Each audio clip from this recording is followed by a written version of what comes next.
चलिए, good evening, Radhe Radhe आप सभी को।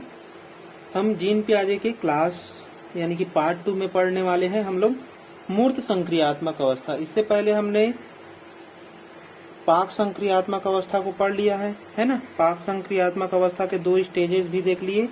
अब हम देखने वाले हैं मूर्त संक्रियात्मक अवस्था, जिसे हम कॉन्क्रीट ऑपरेशनल स्टेज कहते हैं। ठीक है, इसका जो समय होता है वो 7 से 11 वर्ष का होता है। जो हमारा तीसरा स्टेज है यानी कि तीसरी अवस्था, वो क्या है? कॉन्क्रीट ऑपरेशनल स्टेज है। इसकी समय कितनी है? तो 7 से लेकर के 11 वर्ष, यानी कि यहाँ के बच्चे कितने वर्ष के होते हैं? 7 या फिर यानी कि 7 से लेकर के 11 वर्ष के बीच के होते हैं। ठीक है, विकास की विशेषताएं क्या क्या है? तो देखिए, इसमें विकास की विशेषताएं क्या क्या है? तो सबसे पहले है उत्क्रमणशीलता यानी कि रिवर्सिबिलिटी।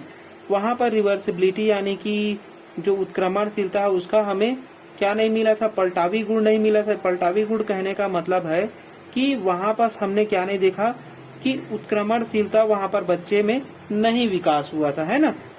यहाँ पर क्या होगा? इस अवस्था में बच्चों में पलटावी गुण आ जाता है, यानी कि हमने देखा था उसमें कि 2 गुणा 2 बराबर 4 होता है, और 4 को जब भाग देने पर, 4 को 2 से भाग देने पर 2 प्राप्त होता है।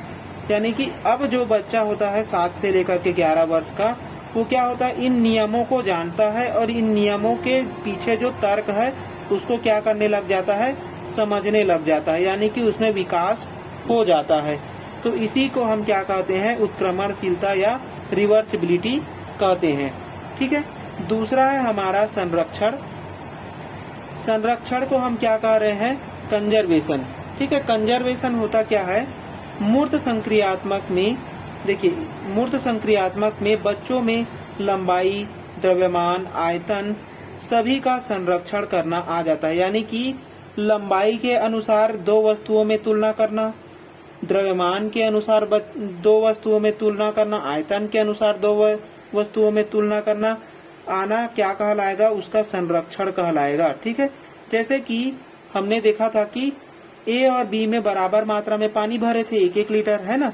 अब जो है वह बच्चा दोनों के पीछे को तर्क, मतलब कि अब बच्चा पहले क्या करता था? पाक संक्रियात्मक में बच्चा जो है वह केवल लंबाई पर ध्यान दे सकता था या फिर केवल मोटाई पर ध्यान दे सकता था, लेकिन अब ऐसा नहीं होगा। अब बच्चा जो है वह समझ जाएगा कि चौड़े वाले गिलास में भी उतना ही पानी है जितना कि लंबे वाले गिलास में पानी है ना। तो इन दोनों के पीछे जो नियम है उसको बच्चा जो है वह क्या कर जाता है? समझ जाता है, यानी कि मूर्त वस्तु को देखकर बच्चा जो है वह यहाँ पर समझ जाता है। इसलिए इसे हम मूर्त संक्रियात्मक अवस्था कहते हैं। और इसमें क्या हो जाता है? संरक्षण का गुण भी बच्चों में विकास हो जाता है। चलिए, तीसरा देखिए, तो तीसरा है हमारा क्रमबद्धता, यानी कि हम सीरिएशन कहते हैं। देखिए, सीरिएशन में क्या होता है? यहाँ पर बच्चे को अगर वस्तु दे दिया गया है बड़े से लेकर के छोटे तक के, है ना, तो बच्चा क्या करता है? उसको क्रमबद्ध रूप से जमा सकता है। यहाँ पर जैसे कि संख्या को आरोही और अवरोही क्रम में जमाना भी क्या कहलाता है? क्रमबद्धता कहलाता है। यदि बच्चों को मैं कुछ अंक दे दूं, जैसे कि 22 है ना, 25 है, 16 है, तो बच्चा को मैं कहूँ कि इसको आरोही क्रम में जमाओ या अवरोही क्रम में जमाओ, तो बच्चा जो है वह इन गुणों को समझ, उसमें विकास हो जाता है और आरोही क्रम और अवरोही क्रम में बच्चे क्या कर लेता है? उन संख्याओं को जमा लेता है। ठीक है, तो ये क्या हो गया? क्रमबद्धता आ जाती है। या फिर यहाँ पर बच्चे को यदि मैं बॉक्स भी दे दूं, छोटा बॉक्स, बड़ा बॉक्स, तो क्या मैं इसको इसके आकार के अनुसार अगर जमाने के लिए बोलूं तो बच्चा क्या करेगा? वहां पर जमा लेता है। तो ये हमारा क्या हो गया? क्रमबद्धता हो गया। यानी कि जो हमारा मूर्त संक्रियात्मक अवस्था है 7 से लेकर के 11 वर्ष, इसमें क्या हो जाता है? बच्चा जो है वह संख्याओं को आरोही अवरोही क्रम में और कुछ वस्तुओं को उसके गुणों के अनुसार क्या करने लग जाता है? क्रमबद्ध रूप से जमाना सीख जाता है। ठीक है, अगला देखेंगे वर्गीकरण। तो जैसे कि वस्तुओं को क्रमबद्ध जमाना आ जाता है, और यानी कि उनके गुणों को भी देखकर क्या करने लग जाता है? अलग अलग करने लग जाता है। यदि मैं यहाँ पर बच्चे के सामने अगर 15-20 बॉक्स ऐसे रख दूं जिसमें कि मैं कलर वाइज है ना, कि 5 कलर अगर लाल का है, 6 कलर सफेद का है ना, तो इस प्रकार से अगर मैं कलर में भी रख दूं तो बच्चा को कहूं कि कि इसका वर्गीकरण करो, तो बच्चे ने क्या करेगा कि उसको कलर के अनुसार अलग अलग खानों में या अलग अलग डिब्बों के समूह में क्या कर लेता है, बांट लेता है। तो ये हो गया उसका वर्गीकरण। यानी कि यहाँ पर भी क्या कर रहा है बच्चा, जो है मूर्त रूप से उस वस्तु को देख रहा है और फिर क्या कर रहा है, उसको क्रमबद्ध रूप से अलग अलग करके जमा रहा है। जैसे मैं कहूँ कि काले वाले बड़े बॉक्स में काले वाले मोतियों को रख दो, है ना।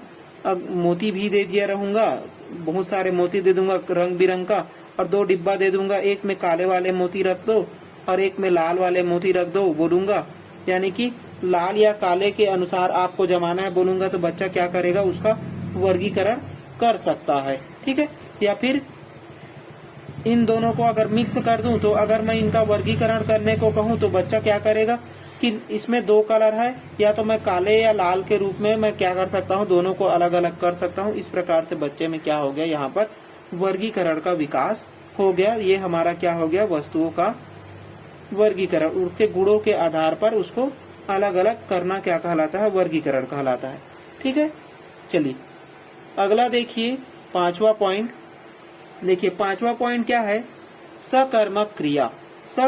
सकर्मक क्रिया यानी कि जिसे हम ट्रांजिटिविटी कहते हैं। ये क्या होता है, तर्क लगाकर 2 वस्तुओं से अधिक चीजों में संबंध स्थापित कर लेता है। यहाँ पर क्या कर रहा है कि यदि कोई 3 वस्तु इस प्रकार से व्यवस्थित हो, यानी कि कोई 3 वस्तु मान लो कि A जो है वह B के बराबर है और B जो है वह C के बराबर है, तो बच्चा यहाँ पर समझ जाता है कि यदि A जो है वह B के बराबर है और B जो है वह C के बराबर है, तो मैं अवश्य ही A को C के बराबर लिख सकता हूँ। इस प्रकार का बच्चे में जो तर्क करने की क्षमता है वो क्या हो जाती है, विकसित हो जाती है। किस अवस्था में, तो मूर्त संक्रियात्मक अवस्था में। और मूर्त संक्रियात्मक अवस्था को हम जानते हैं ये 7 से लेकर के कितने वर्ष की होती है, 11 वर्ष की होती है। ठीक है। ऐसे ही उदाहरण एक और है कि A जो है वह B से बड़ा है और B जो है वह C से बड़ा है। तो यहाँ पर बच्चा समझ जाता है कि यदि A जो है वह B से बड़ा है और B जो है वह C से बड़ा है, तो अवश्य ही A जो है वह C से बड़ा होगा। ये समझ जो है वह बच्चे में आ जाती है। ठीक है। अगला पॉइंट है हमारा 6वां, जिसे हम विकेंद्रण कहते हैं। देखिए विकेंद्रण होता क्या है, जिसे हम डिसेंट्रेशन कहते हैं। इसमें बच्चा समस्या के प्रत्येक पहलू पर ध्यान देता है। विकेंद्रण का प्रारंभिक विकास मूर्त अवस्था में होता है। ठीक है। विकेंद्रण का यानी कि बच्चे को यदि हम डिसेंट्रेशन या विकेंद्रण यानी कि कोई भी समस्या दे देंगे, कोई भी हम उसको प्रश्न दे देंगे और उस प्रश्न के बहुत सारे पहलू है, तो बहुत सारे पहलुओं को बच्चा जो है वह, है ना, प्रत्येक पहलू को क्या करने लग जाता है, प्रत्येक पहलू को देखकर वो उस समस्या का हल करने लग जाता है। तो ये इसका विकास का प्रारंभ कहाँ होता है, तो विकास का प्रारंभ होता है मूर्त अवस्था में। और विकास जो है वह पूर्ण रूप से विकसित कहाँ होगा, तो मूर्त संक्रियात्मक अवस्था में विकास जो है वह प्रारंभ हो रहा है। तो अवश्य ही औपचारिक संक्रियात्मक अवस्था में क्या हो जाएगा, ये विकास जो है वह पूर्ण हो जाएगा। ठीक है। विकेंद्रण का पूर्ण विकास अमूर्त अवस्था यानी कि औपचारिक संक्रियात्मक अवस्था में क्या हो जाएगा, जो विकेंद्रण है ना, उसका विकास बच्चे में क्या हो जाता है, पूर्ण रूप से कहाँ होता है, तो औपचारिक अवस्था या अमूर्त अवस्था में। और मूर्त अवस्था में क्या होता है, बच्चा जो है वह उसका प्रारंभिक विकास करता है। ठीक है। चलिए अगला देखेंगे हमारा 7वां पॉइंट है संगठन। संगठन यानी कि ऑर्गेनाइजेशन। बच्चों में संगठन का विकास हो जाता है, कहाँ हो जाता है, मूर्त अवस्था में। देखिए 8वां पॉइंट क्या है, वस्तु एवं घटनाओं के प्रति बच्चा क्या करने लग जाता है, तर्क यानी कि तार्किक चिंतन करना शुरू कर देता है, प्रारंभ कर देता है। ठीक है। मूर्त वस्तुओं का यहाँ पर क्या करता है, चिंतन करता है। जब तक बच्चा के सामने वस्तु है तो उस पर वो क्या करने लग जाता है, चिंतन करने लग जाता है। दिन, तारीख, महीने, सिक्के, द्रव्यमान, आयतन, क्षेत्रफल आदि की अवधारणा कहाँ विकसित होती है, तो मूर्त संक्रियात्मक अवस्था में विकसित होती है। ये जो है वह वेरी इंपॉर्टेंट पॉइंट है। ठीक है। तो यहाँ पर देख लेंगे कि जो दिन, तारीख, महीने है उसका विकास किस अवस्था में होता है। इस प्रकार के प्रश्न बने हुए हैं और आगे भी बन सकते हैं, है ना, इसकी पूरी संभावना है। तो कहाँ पर होता है? तो मूर्त संक्रियात्मक अवस्था पियाजे के तीसरी अवस्था में होता है। ठीक है, चलिए अब हम पढ़ने वाले हैं पियाजे के अंतिम अवस्था, जिसे हम क्या कह रहे हैं? औपचारिक अवस्था। चलिए, औपचारिक अवस्था, अमूर्त संक्रियात्मक अवस्था। अब जो हमारे तीसरी अवस्था थी, है ना, मूर्त संक्रियात्मक अवस्था, जिसमें हम प्रत्यक्ष रूप से किसको देखते थे? पहले वस्तु को देखते थे, फिर उस पर क्या करते थे? चिंतन करते थे, तर्क करते थे। लेकिन अब क्या हो जाएगा? यहाँ पर हम वस्तु को नहीं देखेंगे, फिर भी उसके बारे में क्या करेंगे? चिंतन करने लग जाते हैं। यानी कि वस्तुओं एवं घटनाओं के प्रति क्या करने लग जाता है? अमूर्त चिंतन, यानी कि काल्पनिक चिंतन करने लग जाता है एक बच्चा। और अमूर्त संक्रियात्मक अवस्था का जो समय है वो कितना है? तो यहाँ पर जानेंगे हम लोग। किसी किसी बुक में 11 से 15 लिखा हुआ है, ठीक है, और यही सही है। और किसी किसी बुक में लिखा हुआ है 11 से अधिक लिख दिया है ना, जैसे कि डीएलएड की बुक है उसमें 11 से अधिक लिख दिया हुआ है। तो दोनों ही देख लेंगे, यानी कि इनमें से कोई एक ही ऑप्शन आएगा। तो अगर दोनों ऑप्शन भी आ जाता है तो हम इसको लेंगे, ठीक है, क्योंकि ये थोड़ा ऑथेंटिक ज्यादा है। चलिए, क्योंकि इसको बीएड में भी दिया हुआ है, डीएलएड में भी दिया हुआ है, और इसको केवल शायद डीएलएड में नहीं, इसको शायद कंपटीशन एग्जाम में या अन्य बुक में दिया हुआ है। ठीक है, चलिए, तो यहाँ पर देखेंगे अमूर्त संक्रियात्मक अवस्था। यहाँ पर क्या कर रहा है बच्चा? अमूर्त चिंतन कर रहा है ना, काल्पनिक चिंतन कर रहा है। चिंतन, तर्क, समस्या समाधान, निर्णय लेने की क्षमता का विकास कहाँ हो रहा है? अमूर्त संक्रियात्मक अवस्था में हो रहा है। ठीक है, यहाँ पर बच्चा जो है वह निगमनात्मक, यानी कि वही काल्पनिक चिंतन करना, ठीक है, इसी को हम निगमनात्मक, परिकल्पनात्मक या फिर काल्पनिक स्थितियों पर तर्क करना सीख जाता है। यानी कि यहाँ पर क्या करता है बच्चा जो है वह हाइपोथेटिकल थिंकिंग करना शुरू कर देता है। ठीक है, काल्पनिक चिंतन शुरू कर देता है। ठीक है, एक बच्चा जो है। अब देखेंगे अपसारी चिंतन, यानी कि यहाँ पर जो बच्चा होता है वो किसी भी एक समस्या के, है ना, किसी भी एक समस्या को हल करने के अनेक प्रकार ढूंढ लेता है। ठीक है, इसी को हम क्या कह रहे हैं? किसी भी एक समस्या के कितने प्रकार ढूंढ रहा है यहाँ पर बच्चा? अनेक प्रकार ढूंढ लेता है। इसी को हम क्या कहते हैं? अपसारी चिंतन कहते हैं। ठीक है, यानी कि किसी समस्या के अनेक पहलुओं को देखकर उस समस्या का समाधान करना या किसी समस्या के बारे में अनेक प्रकार से सोचना क्या कहलाता है? अपसारी चिंतन कहलाता है। ठीक है, चलिए, पांचवा पॉइंट है विकेंद्रण का पूर्ण विकास हो जाता है। देखिए, विकेंद्रण यानी कि हम लोग जिसे डिसेंट्रेशन कहते थे, इसका विकास प्रारंभ जो है वह कहाँ होता था? तीसरी अवस्था में, जिसे हम मूर्त संक्रियात्मक कहते हैं। लेकिन अमूर्त संक्रियात्मक अवस्था में उसी विकेंद्रण का क्या हो जाता है? पूर्ण विकास हो जाता है। ठीक है, यहाँ पर बच्चा जो है वह भाषा संप्रेषण क्षमता का पूर्ण विकास हो जाता है। यहाँ पर बच्चा जो है, एक बच्चा जो है वह भाषा पर क्या हो जाता है? पूर्ण दक्ष वह हासिल कर लेता है। और क्या करता है? वह अपने संप्रेषण कौशल का पूरी तरीके से विकास कर चुका होता है। ठीक है, चलिए, अगला पॉइंट है हमारा सातवां पॉइंट। देखिए, सातवां पॉइंट क्या कह रहा है? वैज्ञानिक सोच विकसित हो जाती है। यानी कि बच्चा जो है वह यहाँ पर क्या करता है? वैज्ञानिक रूप से सोचना शुरू कर देता है। यानी कि यहाँ पर क्या कर रहा है बच्चा जो है किसी भी समस्या को खोजने, यानी कि किसी भी समस्या को खोजने कहने का मतलब है कि उस समस्या के अनेक पहलुओं को देखना ही क्या है? खोजना ही तो वैज्ञानिक है ना। वैज्ञानिक क्या करते हैं? खोजते हैं, किसी भी समस्या के अनेक प्रकार को खोजते हैं वो लोग। तो वही क्या हो जाता है? यहाँ पर विकसित हो जाता है। ठीक है, आठवां पॉइंट है उच्च मानसिक कौशल क्षमता का विकास हो जाता है। यहाँ पर बच्चा जो है वह उच्च मानसिक कौशल, यानी कि देखिए, बच्चा उच्च मानसिक कौशल कब करेगा? जब वह काल्पनिक चिंतन करेगा, है ना। तो उच्च मानसिक कौशल क्षमता का क्या हो जाता है? यहाँ पर विकास हो जाता है। चलिए, नौवां देखिए, सूक्ष्म सिद्धांत, संश्लेषण, विश्लेषण, सामान्यीकरण आदि का विकास भी कहाँ होता है? अमूर्त संक्रियात्मक अवस्था में होता है। ठीक है, तो ये इम्पोर्टेंट पॉइंट है। ठीक है, इम्पोर्टेंट है ये कि सूक्ष्म सिद्धांत, संश्लेषण, विश्लेषण सामान्यीकरण कहाँ पर विकास होता है, तो जानते रहेंगे अमूर्त संक्रियात्मक अवस्था चौथे स्टेज में, पियाजे के चौथे स्टेज में होता है। ठीक है, चलिए 10वां पॉइंट है, बच्चा दूसरे की भावनाओं, विचारों और दृष्टिकोणों को समझने और उनका अनुमान लगाने में सक्षम हो जाता है। ठीक है, जो अमूर्त संक्रियात्मक अवस्था है जिसे हम अब्स्ट्रैक्ट यानी कि अमूर्त, और इसी को हम क्या कहते हैं, औपचारिक भी कहते हैं, है ना।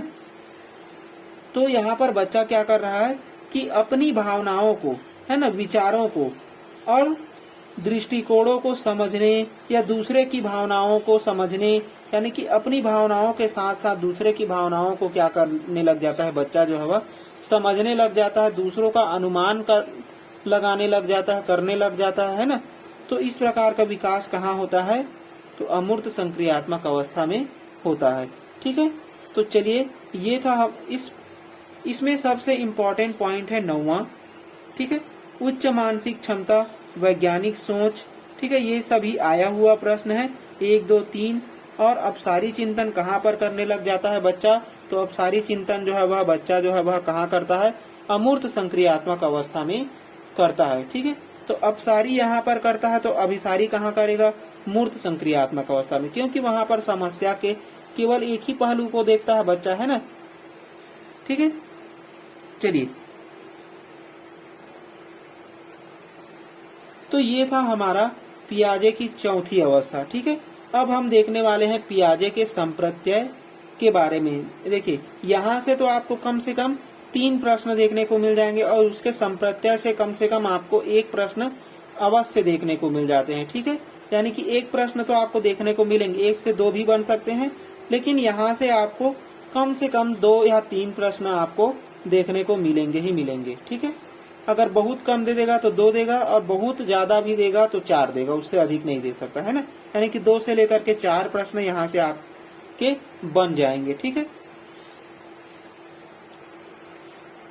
चलिए अब हम देखेंगे पियाजे का संप्रत्यय। पियाजे का संप्रत्यय यानी कि पियाजे का कॉन्सेप्ट। देखिए पियाजे ने बहुत सारी अवधारणाएं दी हुई है ना, जिनमें से पियाजे ने 8 प्रकार के संप्रत्यय को क्या माना है, सबसे महत्वपूर्ण माना है। ठीक है, यानी कि पियाजे के संप्रत्यय के कितने प्रकार है बोलेगा, तो 8 प्रकार है। ठीक है, जिसमें सबसे पहला है अनुकूलन। सबसे पहला क्या है, अनुकूलन यानी कि एडाप्टेशन। देखिए अनुकूलन होता क्या है, पियाजे के अनुसार बालकों में वातावरण के साथ सामंजस्य यानी कि वातावरण में एडजस्टमेंट करने की क्षमता जो है वह जन्मजात होती है। कौन मान रहा है, पियाजे। यानी कि पियाजे कहते हैं कि बच्चा जो है वह अपने वातावरण के साथ स्वयं ही सामंजस्य हो जाते हैं, यानी कि स्वयं ही अपने आप को वो ढाल लेते हैं। ठीक है, पियाजे ने इसी अनुकूलन को 2 उपक्रियाएं बताई है। ठीक है, यानी कि जो समायोजन हम कर रहे हैं वातावरण के साथ में, जो हम सामंजस्य कर रहे हैं, तो कैसे कैसे कर रहे हैं, तो 2 प्रकार से करते हैं। देखो सबसे पहला है आत्मसात्करण, जिसे हम एसिमिलेशन कहते हैं, और दूसरा है समायोजन, जिसे हम एकोमोडेशन कहते हैं। अब आत्मसात्करण क्या है, इसमें बालक पूर्व समस्या यानी कि समस्या के समाधान के लिए पूर्व में सीखी गई योजना या मानसिक प्रतिक्रिया को दूसरी परिस्थिति में उपयोग करता है। यानी कि यहाँ पर जो आत्मसात्करण है, इसमें कहते हैं पियाजे की कोई भी बालक है वो पहले जो सीखा गया है, जैसे कि बालक को हमने सिखा दिया कि कुत्ते के 4 पैर होते हैं, कुत्ता काला रंग का होता है ना, कुत्ता भौं भौं करता है, तो बच्चा जो है वह कुत्ते के समान यदि बिल्ली को भी देखता है और बिल्ली ने अगर म्याऊ नहीं किया है, ठीक है, और जब तक वो म्याऊ नहीं करेगा या म्याऊ भी करेगा, तो केवल अभी यहाँ पर जो बच्चा है उस पे कैसा संप्रत्यय बना हुआ है कि कुत्ते के 4 पैर होते हैं, कुत्ते के पूंछ होते हैं, बस यही जान रहा है। तो बालक बिल्ली को देखकर भी क्या कह देता है, कुत्ता कह देता है ना। जब वहां पर बच्चे को किसी बड़े के द्वारा बताया जाता है कि नहीं नहीं ये बिल्ली है, बिल्ली जो है वह अलग प्रकार से चिल्लाती है और कुत्ते जो है वह अलग प्रकार से आवाज निकालती है, कुत्ता भाव भाव करता है, बिल्ली जो है वह म्याऊ करती है ना। यानी कि समायोजन क्या कह रहा है कि किसी नई जानकारी को सीखने के लिए अपने पूर्व ज्ञान यानी कि जो पूर्व ज्ञान है जो सीखा हुआ है ना, यानी कि कुत्ते के 4 पैर होते हैं, पूंछ होते हैं, ये जान रहा है। अब उसमें भी नया संशोधन करेगा। बड़े के द्वारा बताया गया कि कुत्ता भौं भौं कर रहा था और बिल्ली जो है वह म्याऊं म्याऊं कर रही है ना। तो म्याऊं म्याऊं से बच्चे ने क्या कर लिया, उसमें समायोजन कर लिया कि अब यह बिल्ली है, क्योंकि यह म्याऊं भी करती, इसके भी 4 पैर होते हैं, है ना। तो इस प्रकार से क्या हो गया, बच्चा जो है वह पूर्व ज्ञान में अपना संशोधन किया, है ना। तो उसी संशोधन को हम क्या कहते हैं, समायोजन कहते हैं।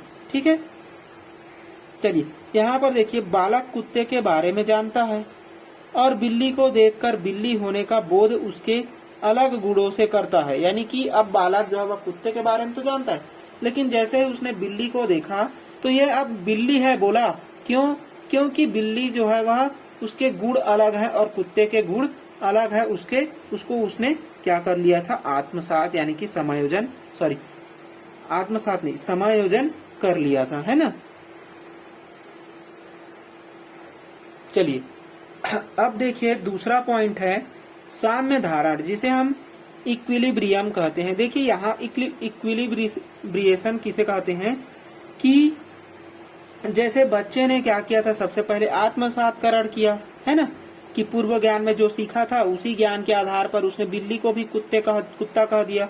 लेकिन फिर क्या किया, उसने समायोजन किया कि बिल्ली के गुण को उसने जाना, है ना, कुत्ते के गुण को जाना।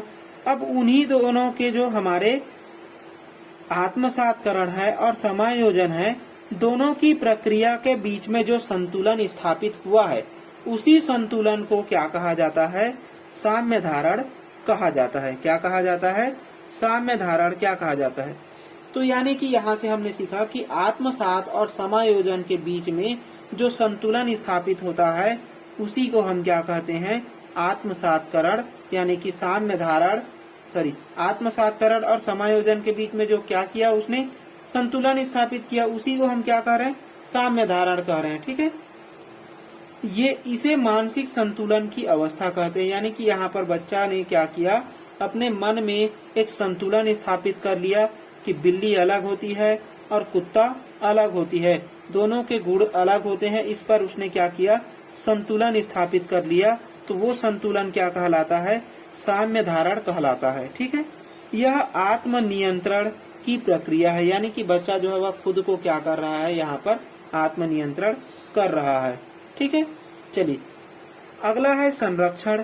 देखिए संरक्षण का विकास हमने देख लिया हुआ है ना। संरक्षण में बालक वातावरण में परिवर्तन तथा स्थिरता दोनों को पहचानने एवं समझने की क्षमता विकसित करता है। यानी कि यहाँ पर बच्चा क्या कर रहा है कि कोई भी वस्तु है, उसके रूप रंग, है ना, उसके वजन, उसके आकार को देखकर वस्तु के अलग अलग गुणों की, यानी कि अलग होने के पहचान को कर रहा है कि बच्चे जो है वह वजन के आकार पर अलग है, बच्चे जो है बच्चे बोलता हूँ, है ना, कि जो वस्तु है वो वजन के आकार पर, कलर के आकार पर, है ना, मतलब कलर के अनुसार, सभी के अनुसार क्या है, अलग अलग है। तो उसको उसने अलग अलग किया, यही क्या हो गया, उसका संरक्षण हो गया। यानी कि उसने अलग अलग गुण को पहचान लिया और वही पहचानना क्या कहलाया, उसका संरक्षण कहलाया। विकेंद्रण हमने सीख लिया है। विकेंद्रण की शुरुआत किस अवस्था में होती है, तो मूर्त अवस्था में होती है। विकेंद्रण का पूर्ण विकास कहाँ होता है, तो विकेंद्रण का पूर्ण विकास कहाँ होता है, हमारे अमूर्त अवस्था में। ठीक है, जिसे हम औपचारिक अवस्था भी कहते हैं। देखिए इसमें कुछ और पॉइंट है। किसी वस्तु के बारे में वस्तुनिष्ठ या वास्तविक ढंग से सोचने की क्षमता, यानी कि कोई भी वस्तु है, कोई भी समस्या है, विकेंद्रण क्या कहता है कि किसी समस्या के प्रत्येक पहलू पर क्या करना, ध्यान केंद्रित करना। यानी कि उसके हर एक वस्तुनिष्ठ, यानी कि हर एक पहलू पर हम क्या कर रहे हैं, ध्यान केंद्रित कर रहे हैं। तो वो क्या कहलाएगा, हमारा विकेंद्रण कहलाएगा। समस्या के प्रत्येक पहलुओं पर ध्यान केंद्रित करना। विकेंद्रण में समस्या समाधान के लिए उच्च स्तर की मानसिक क्षमता आवश्यक है। यानी कि यहाँ पर बच्चे में कैसी योग्यता होनी चाहिए, उसके मस्तिष्क में उच्च मानसिक क्षमता होनी आवश्यक है, तभी बच्चा जो है वह क्या कर पाएगा, विकेंद्रण कर पाएगा। ठीक है, चलिए 5वां पॉइंट देखिए, संज्ञानात्मक संरचना। क्या होता है संज्ञानात्मक संरचना?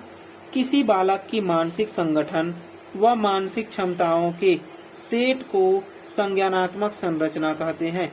यानी कि संज्ञानात्मक संरचना क्या है? यानी कि जो संज्ञान है हमारे मन मस्तिष्क में, उसकी संरचना कैसे बन रही है?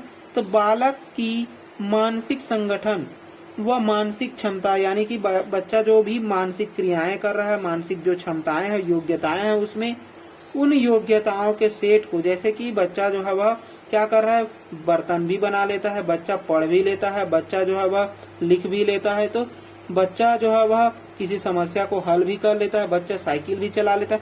तो इन सभी जो संगठन है उसको हम एक समूह में, एक सेट में रख दें तो वो क्या कहलाएगा? हमारा संज्ञानात्मक संरचना कहलाता है। ठीक है, चलिए, सभी बालकों में संज्ञानात्मक संरचना अलग अलग होती है। यानी कि बच्चे में संज्ञानात्मक संरचना जो है वह अलग अलग प्रकार से होगी। किसी बच्चे में कम हो सकती है तो किसी बच्चे में ज्यादा हो सकती है। ठीक है, यानी कि जो संज्ञानात्मक संरचना है वो क्या होती है? इंडिविजुअल होती है, सभी अलग अलग बच्चों में अलग अलग प्रकार से हो सकती है। ठीक है, चलिए देखिए, छठवां पॉइंट क्या है? मानसिक संक्रिया। अब मानसिक संक्रिया क्या है? मेंटल ऑपरेशन कहते हैं। संज्ञानात्मक संरचना, यानी कि जो हमने पहले संज्ञानात्मक संरचना है कि सक्रियता को ही हम क्या कह रहे हैं? मानसिक संक्रिया कह रहे हैं। यानी कि जो हमारी संज्ञानात्मक संरचना, जो हमारे योग्यताओं का सेट है ना, उसका सक्रिय होना ही क्या कहलाता है? मानसिक संक्रिया कहलाता है। यानी कि कोई बच्चा है, उसमें कुछ करने का गुण है, जैसे कि उसने कोई रेलगाड़ी बनाने का गुण है ना, या प्रोजेक्ट या मॉडल बनाने का गुण है, तो ये उसकी योग्यता हो गई। अब उस योग्यता के अनुसार वो उस पर कार्य कर रहा है, तो ये हो गई, उसके बारे में वो सोच रहा है ना, मन मस्तिष्क में उसका विचार कर रहा है, तो क्या कहलाएगा? मानसिक संक्रिया कहलाएगा। बालक के सामने समस्या आने पर समाधान के लिए सोचना विचारना ही क्या कहलाता है? मानसिक संक्रिया कहलाता है। यानी कि बच्चा अगर मॉडल बनाना चाहता है तो मॉडल को बनाने के लिए उस पर क्या होना चाहिए? उसके पास में जो साधन है और वो क्रियारत होने चाहिए, तभी हम क्या कहेंगे? उस बच्चे में मानसिक संक्रिया है, ये कहेंगे। ठीक है, चलिए, पियाजे की सातवीं अवस्था क्या है? सातवां जो कॉन्सेप्ट है वो है स्कीम्स का। देखिए, स्कीम्स क्या होता है? व्यवहारों के संगठित पैटर्न जिसे आसानी से दोहराया जा सकता है, उसे हम स्कीम्स कहते हैं। यानी कि स्कीम्स क्या है? एक प्रकार का हमारा व्यवहार है जिसको हम बार बार करते हैं। अब वो बार बार करना क्या है? जैसे कि जैसे सुबह आपको नहाने का आदत है ना, तो आप सुबह उठते हैं, सुबह 7 बजे नहाते हैं, 7 बजे नहाने के बाद पढ़ते हैं, पढ़ने के बाद स्कूल जाते हैं, स्कूल से आते हैं, फिर पूजा करते हैं, खाते हैं। तो ये क्या हो गया? रोज का कार्य है। आप उस कार्य को बार बार दोहराते हैं, तो यही दोहराना क्या हो गया? आपका स्कीम्स हो गया। ठीक है, जैसे बालक समय सारणी के अनुसार, यानी कि उसके समय के अनुसार स्कूल ड्रेस को पहनता है, स्कूल जूता पहनता है, आदि व्यवहार करना ही क्या कहलाता है? उसका स्कीम्स कहलाता है। यानी कि उन व्यवहारों का जो समुच्चय बनता है, सेट बनता है, पैटर्न बनता है, उसी को हम क्या कह रहे हैं? स्कीम्स कहते हैं। ठीक है, जैसे कि दैनिक जीवन की क्रियाएं, तो दैनिक जीवन की जो क्रियाएं हैं वही क्या कहलाता है? स्कीम्स कहलाता है, नॉट स्कीमा। ठीक है, स्कीमा देखिए क्या होता है? स्कीम और स्कीमा में अक्सर कंफ्यूजन रहता है ना। तो स्कीम्स तो हमने समझ लिया कि वो एक प्रकार का व्यवहार है जो दैनिक क्रियाओं को करने पर हमें मिलता है ना। जबकि स्कीमा क्या कहता है? ऐसी मानसिक संरचना, यानी कि फिर मानसिक संरचना आ गया, यानी कि उस कार्य करने, यानी कि जो कार्यरत है, कर रहे हैं, सामाजिक संज्ञान को निर्देश करता है। जब बालक सामने कोई वस्तु आती है, जब बालक के सामने कोई वस्तु रख दिया जाए तो वह वस्तु के बारे में अर्थ निकालने लगता है या अर्थ निकालने का प्रयास करने लगता है, उसी को हम क्या कह रहे हैं? स्कीमा कहते हैं। ठीक है, यानी कि जो स्कीमा है वो क्या है कि बच्चा कोई समस्या को देख लिया, जैसे ये पेन है, अब इस पेन के प्रति उसने कोई व्यवहार किया है ना, और इसके बारे में व्यवहार तो किया ही किया, उसके बारे में एक सार्थक अर्थ भी दे रहा है ना, कि ये पेन क्यों है, इसमें रिफिल है, इस रिफिल के अंदर स्याही है ना, पेन जो है वह प्लास्टिक का बना हुआ है, इसमें नीप लगा हुआ, ये चलता है ना, कॉपी पर लिखता है। तो इस प्रकार की बहुत सारे सार्थक अवधारणाएं दे रहा है, उस पर व्याख्या कर रहा है, वही क्या कहलाएगा, उसका स्कीमा कहलाएगा। ठीक है। और स्कीमा जो शब्द है, इसका सर्वप्रथम प्रयोग हमारे जीन पियाजे ने किया हुआ है। ठीक है। स्कीमा शब्द का सर्वप्रथम प्रयोग किसने किया हुआ है, जीन पियाजे ने किया हुआ है। ठीक है। तो ये था हमारा 8 प्रकार के संप्रत्यय पियाजे के। ठीक है। तो यहाँ से हमारा जो पियाजे है वो पूरी तरीके से कंप्लीट हो जाता है। अब हम इसके अगर क्वेश्चन करते हैं तो वो आसानी से हमारे बन जाएंगे। ठीक है। एक बार आप इसको और रिवीजन कर लेंगे, फिर क्या करेंगे, हम इसके कुछ प्रश्न लेके आएंगे, देखेंगे, किसी टेट के ही प्रश्न लेंगे। ठीक है। उसमें देखेंगे कि कौन कौन से प्रश्न हमारे बन रहे हैं, कौन कौन से नहीं बन रहे हैं और क्यों नहीं बन रहे। अगर नहीं बन रहा है तो हम क्या करेंगे, उस पॉइंट को फिर से समझाएंगे। ठीक है। तो इससे क्या हो जाएगा, हमारा जो ये जीन पियाजे का जो कॉन्सेप्ट है, जीन पियाजे की जो सिद्धांत है, वो पूरी तरीके से क्या हो जाएगा, मन में बैठ जाएगा। चलिए, धन्यवाद। लाइक शेयर एंड सब्सक्राइब जरूर करें।